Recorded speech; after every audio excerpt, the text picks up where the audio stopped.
अस्सलाम वालेकुम मुंहिंजा प्यारा दोस्तों। छा वाक़ई सिबागो घर ऐं निभागो घर थी सघे थो? सो ही वाक़ियो ज़रूरु ॿुधिजो। असांजे प्यारे नबी हिन घर जे बाबति छा फ़रमायो आहे। नबी सल्लल्लाहु अलैहि वसल्लम छा फ़रमायो? जंहिं घर में इंसान रहे थो उन घर जो उन जी ज़िंदगी सां गहिरो तालुक़ु रहे थो। के घर भाग ऐं वक़्त जो सबबु हूंदा आहिनि जिन में रहण सां माण्हू सुखियो सताबो रहंदो आहे, बेफ़िक्र ऐं बेज़र ज़िंदगी गुज़ारींदो आहे। के घर मनूस ऐं निभागा हूंदा आहिनि जिते रहण सां माण्हू जी ज़िंदगी फ़िक्रातुनि सां भरपूर गुज़रे थी। जीअं हदीस पाक में आहे त हज़रत अनीस रज़ियल्लाहु अन्हु रिवायत कई त हिकु शख़्स रसूल पाक सल्लल्लाहु अलैहि वसल्लम खे अर्ज़ु कयो त या रसूल अल्लाह, असां हिकु घर में हुआसीं जिते असांजो तइदादु वधी वियो ऐं माल घणो थी वियो। पोइ असां ॿिए घर में मुंतक़िल थी वियासीं जिते असांजे घर जे भातियुनि जो तइदादु घटिजी वियो ऐं माल घटिजी वियो। पाण फ़रमायूं छॾियो उन घर खे बुराई जे सबब खां।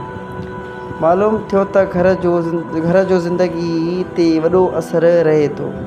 उन करे हिन किताब जी शुरूआत घर खां कजे थी ऐं घर जा आदाब बयानु कजनि था जिन ते हलण सां इंशाअल्लाह घर रहमत ऐं बरकत सां भरपूर थी वेंदो।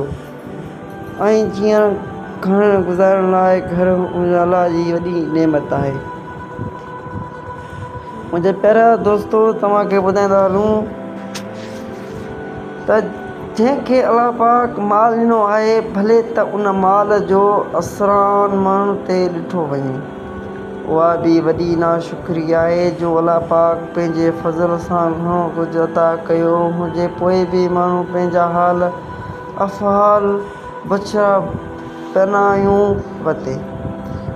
हिकु शख़्स हुज़ूर आका दो आलम जहान सल्लल्लाहु अलैहि वसल्लम जन जी ख़िदमत में आयो। मेरा कपिड़ा वारनि में धूप कबार आलूदगी हाल में हुयो। पाण फ़रमायूं तूं वटि कुझु माल न आहे छा? अर्ज़ु कयईं अलाह पाक सभु कुझु ॾिनो आहे। पाण फ़रमायूं अलाह पाक जॾहिं कंहिं बाने ते नेमत अता फ़रमाए थो त रब चाहे थो त उन नेमत जो असरु उन बाने ते ज़ाहिर ॾिठो वञे।